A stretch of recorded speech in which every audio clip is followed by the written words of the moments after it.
여러분 안녕하십니까? 대구 경북 소식 전해드립니다. 국내 1인 가구 수가 750만에 이르는 것으로 나타났습니다. 매년 가파르게 늘면서 이젠 세 집 가운데 한 집꼴로 혼자 살고 있습니다.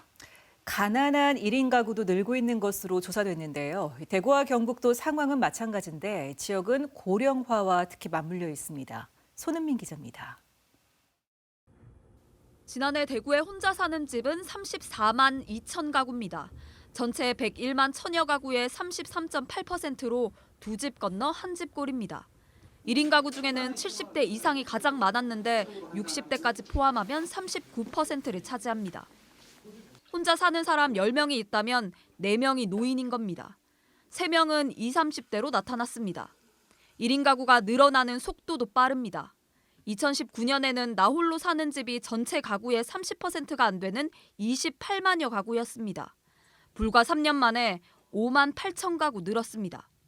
남자 같은 경우에는 만혼이나 결혼 지연 현상 때문에 30대에서 비중이 높은 걸로 판단이 되고 있고, 여자분들 같은 경우에는 아무래도 여자분들이 기대 수명이 길다 보니까 70세 이상에서 1인 고령자층이 높은 걸로 나타났습니다. 경북은 혼자 사는 사람이 3년 새 7만 명 늘어 전체 가구의 37%를 기록했습니다. 1인 가구 4명 중 1명이 70대 이상입니다. 고령화와 함께 가난한 1인 가구도 계속 늘고 있습니다. 대구 경북에서 혼자 사는 사람 5 중 1명이 국민기초생활보장 수급 대상자입니다. 3년 전보다 4만 명 넘게 많아졌습니다. 전국 통계를 보면 1인 가구의 평균 소득은 1년에 3,010만 원, 전체 가구 평균 절반에도 미치지 못했습니다. 자산은 1년 전보다 0.8% 줄었고 빚은 1.9% 늘어났습니다. 또 1인 가구 절반 이상이 12평 이하에 사는 걸로 조사됐고 가장 필요한 주거 지원으로는 전세자금 대출을 꼽았습니다. MBC 뉴스 손은민입니다. 영풍 석포제련소에서 발생한 비소 중독 사망 사고 속보입니다. 이번 사고와 관련한 문제점들이 하나둘씩 드러나고 있습니다. 고독성 비소가스가 누출된 공장 내 사고 현장에는 안전 설비가 설치돼 있지 않았습니다. 노동자들은 먼지를 막는 방진 마스크만 쓰고 여러 시간 작업한 것으로 확인됐습니다. 공장 문 닫으라는 목소리가 커지고 있습니다. 엄지원 기자 취재했습니다. 지난 6일 석포제련소 1공장 안 탱크 모터 교체 작업에 투입된 하청업체 노동자 2명은 최소한의 보호장구도 갖추지 못했던 것으로 보입니다. 노동자들이 방진 마스크 하나에 의지한 채 장시간 작업을 했다고 조사관들은 말합니다.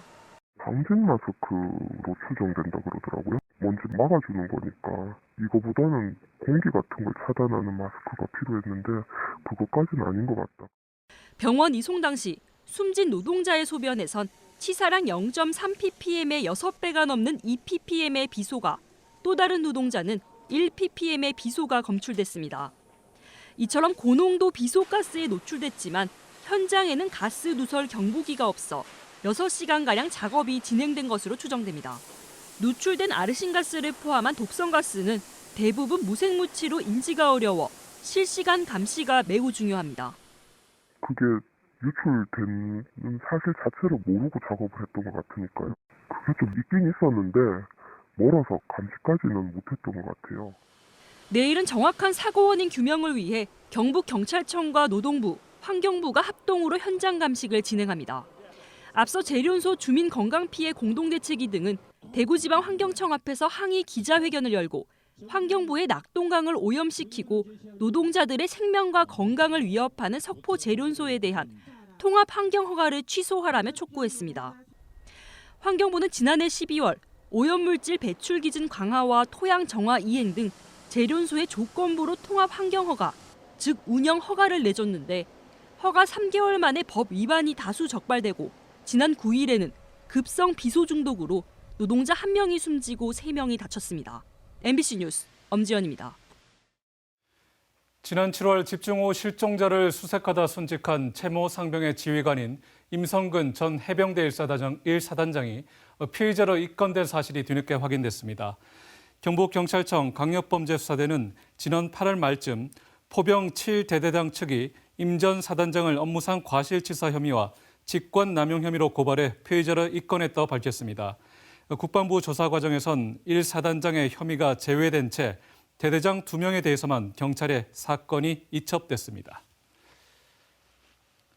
최근 월성원전 경락 건물에 지진을 견디지 못하는 앵커 볼트가 설치됐다는 의혹이 제기된 논란입니다. 원전 안전을 책임지고 있는 원자력안전위원회는 비내진 앵커 사용이 가능하고 성능 평가에서도 문제가 없다고 밝혔습니다. 하지만 안심할 수 없다는 지적이 잇따르고 있습니다. 장미쁨 기자가 보도합니다. 월성원전 원자로 경납 건물에 지진동과 같은 충격을 견딜 수 없는 비내진 앵커볼트가 사용됐다는 의혹이 제기됐습니다. 문건에 따르면 월성원전 3호기 원자로 건물 벽면과 바닥, 돔에 앵커볼트 353개 가운데 21개에만 내진 앵커볼트가 설치됐습니다. 벽체 안쪽, 돔 쪽의 안쪽, 그다음에 바닥 부분의 안쪽, 요 부분에 지금 비내진 앵커들이 많이 붙어 있습니다.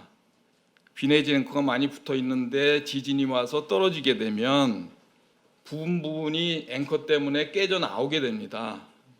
그런 문제가 생기면 경락 건물의 기밀성이 이제 상실되는 거죠. 또 설계 도면이나 안전 등급에 못 미치는 앵커볼트 수가 월성 2, 3, 4호기 등 국내 13개 원전에서 7천여 개에 육박한다는 의혹도 나왔습니다. 앵커볼트는 원전 기기나 설비를 콘크리트 바닥, 벽체 등에 고정하는 부품으로 지진이 나더라도 원전 중요 설비가 떨어져 나가지 않도록 단단히 고정하는 것이 중요합니다. 앵커가 있는데 이게 만약에 떨어져 나갔다 그러면 이게 무너지고 그렇게 되면 여기서 이게 무너지면서 해결로 다 빠져나갑니다. 그러면 후쿠시마 같은 코아 멜팅 사건이 일어날 수 있는 거죠. 충분히. 게다가 지난달 30일 월성원전에서 10km 떨어진 곳에서 규모 4.0의 지진이 발생하는 등 동남권은 더 이상 지진 안전지대가 아니라는 학계 보고가 이어지고 있습니다. 우리나라에서 6.5에서 한 7.7 정도 사이가 최대 잠재 지진 규모로 해야 되지 않을까 하는 생각이 듭니다. 이에 대해 원자력안전위원회는 비내진 앵커 사용이 허용되고 이후 이들에 대한 내진 성능 평가에서 설계 지진 요건을 만족했다는 입장을 밝혔습니다. 환경단체 그린피스는 월성원전 반경 30km 안에 규모 7의 강진이 가능한 단층이 최대 7개나 된다며 국내 원전에 대한 전수조사가 시급하다고 밝혔습니다. MBC 뉴스 장미쁨입니다. 1960년 이승만 독재 정권을 무너뜨린 4.19 혁명의 도화선이 된 대구 2.28 민주운동이 뮤지컬 작품으로 선을 보입니다. 처음으로 대구에 살고 있는 시민들이 자발적으로 작품에 참여해 의미를 더하고 있는데요. 내년부터는 전국으로 공연을 확대할 계획입니다. 이상원 기자가 보도합니다. 교복을 입은 학생 복장을 한 사람들이 뮤지컬 리허설에 몰입하고 있습니다. 1960년 2월 28일 이승만 독재 정권의 불의와 부정에 분노해 대구의 8개 고등학교 학생들이 중심되어 일으킨 2.28 민주운동을 표현한 뮤지컬 새벽을 여는 함성입니다. 백만학도요! 피가 있거든 우리의 신성한 권리를 위하여 서슴지 말고 일어서라!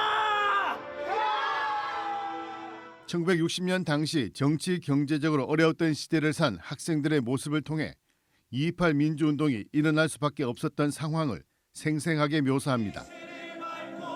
특히 2.28 민주운동 기념사업회가 진행한 2.28 청년 아카데미 프로그램에 수강한 대구 시민이 청년 리더 40여 명이 배우들과 함께 참여해 의미를 더하고 있습니다. 2.28 민주운동의 힘은 어떻다라는 걸 나레이션을 하고 시작하고 또 지금 이 상황 설명하는 나레이션 2파트가 제가 하고 있어요. 그래서 애국심도 생기고 대구 시민의 자부심도 생기고 그랬어요. 지역 극단과 함께 지역에서 활동하는 베테랑 연극 배우와 연출가들이 각본과 곡 등 작품을 직접 만들었습니다. 2.28에 대한 정신을 또 알리는 부분도 있지만 공연의 컨텐츠를 올리면서 이것이 지금 이 대동문화전당에서뿐만 하는 것이 아니라 전국으로 알려지는 그런 아마 브랜드 뮤지컬을 만들기 위해서 저희들이 그렇게 제작 기획을 하고 있습니다. 이 2.28이라는 것이 역사적 사실로만 남아있는 것이 아니고 우리 시민 정신이 되어서 또는 또 시대 정신이 되어서 늘 시민과 국민과 함께 하고 있다는 이런 것들을 이번 이제 과정을 통해서 보여주고자 하는 것이 이제 목적입니다. 2.28 민주운동 뮤지컬 새벽을 여는 함성 공연은 오는 16일 오후 3시와 7시 두 차례 대구 대덕 문화전당에서 열립니다. 대구 공연에 이어 내년에는 전국으로 무대를 넓혀 2.28을 알릴 계획입니다. MBC 뉴스 이상훈입니다. 공석이 된 대구 중구의회 의원 2명을 새로 뽑는 보궐선거가 다음 달 31일 치러집니다.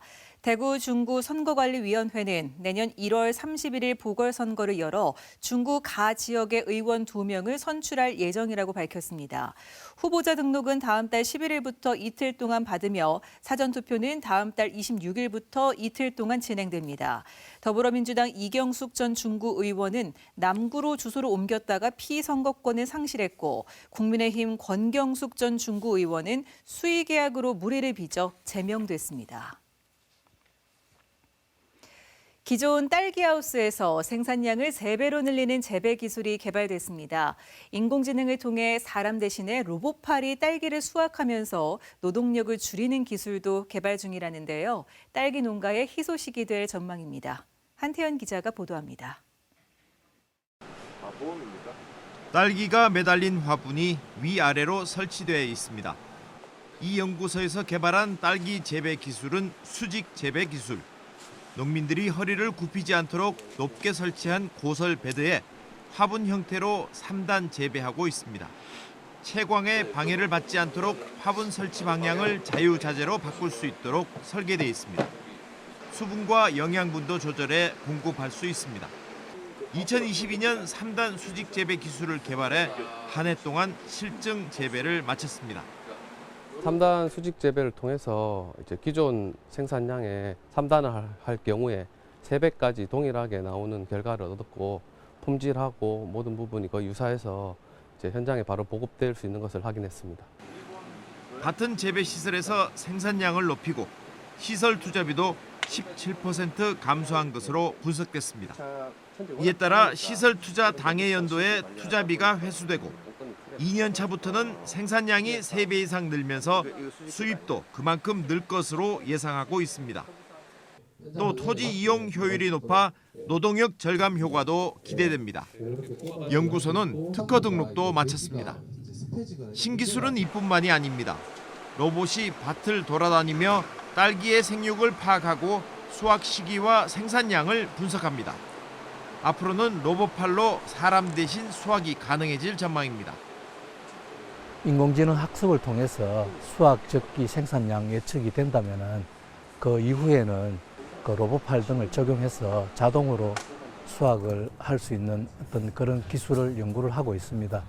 딸기 수직 재배와 로봇을 활용한 혁신 기술로 딸기의 품질 향상과 생산량 증대로 신공항 시대를 대비하겠습니다.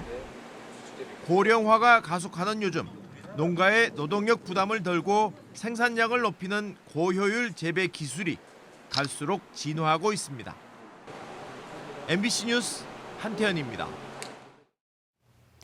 캄보디아에서 상업은행 인가를 받기 위해 현지 공무원에게 거액을 건네려고 한 혐의로 기소된 김태우 DGB 회장에게 검찰이 징역 4년과 벌금 82억 원을 구형했습니다. 검찰은 대구지법 제11 형사부가 진행한 결심 공판에서 이같이 구형하고 전현직 임원 3명에게는 징역 2년에서 3년 6개월을 각각 구형했습니다. 이들은 지난 2020년 대구은행 캄보디아 현지법인 특수은행의 상업은행 인가 취득을 위해 캄보디아 금융당국 공무원 등에 대한 로비 자금으로 미화 350만 달러, 우리 돈 41억 원가량을 현지 브로커에게 건넨 혐의 등으로 기소됐습니다. 선고 공판은 내년 1월 10일에 열릴 예정입니다. 국방부와 대구시가 내일 국방부에서 대구 도심 군부대 이전을 위한 민군 상생 업무 협약을 맺습니다. 협약문에는 지역 발전 도모와 군의 임무 수행 여건과 정주 여건 향상 협력 등의 내용이 담길 것으로 보입니다. 이에 따라 통합 이전 지역에는 교육과 의료 시설을 갖춘 인구 2만 명 이상 규모의 밀리터리 타운이 조성될 전망입니다. 국방부는 업무 협약을 맺은 뒤 유치 신청을 한 후보지 검토에 들어가 두세 곳을 추린다는 계획입니다. 대구시의회 경제환경위원회는 축산물 도매 상인들의 의견이 제대로 수렴되지 않았다며 대구시가 제출한 대구 도축장 폐쇄 조례안 심사를 보류했습니다. 하지만 도축장 운영업체가 대구시로부터 축산물 도매 시장의 사용을 지정받은 기간이 내년 3월 31일까지여서 대구시가 해당 업체와 다시 계약하지 않으면 4월부터 운영이 중단돼 도축장도 폐쇄가 불가피할 전망입니다. 대구 도축장을 이용하는 경북 양돈 농가를 위해서 경상북도와 각 시군이 다른 곳에서 도축하기 위한 운송 지원 예산을 편성했지만 대구에서 처리하던 어미돼지 도축을 수용할 수 있는 도축장이 많지 않습니다. 의료 취약 지역인 울릉도에 공공의료기관과 응급 헬기를 상주 배치하는 움직임이 본격화하고 있습니다. 울릉 지역구인 남진북 경상북도 의원은 최근 울릉도 등 의료 취약지에 공공의료원을 설치하고 응급 헬기를 상주 배치하는 등의 내용을 담은 조례안을 대표 발의해 오는 20일 본회의 최종 의결을 앞두고 있습니다.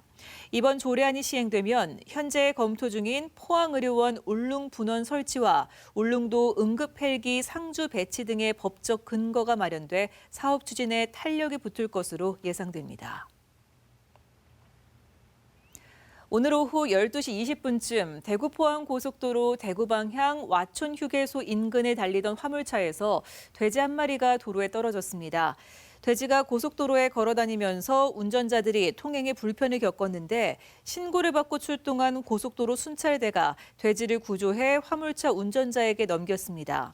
경찰은 화물차가 도축장으로 향하던 중 돼지가 떨어진 것으로 보고 화물차 운전자에게 적재물 추락 방지 조치 위반으로 범칙금을 부과했습니다.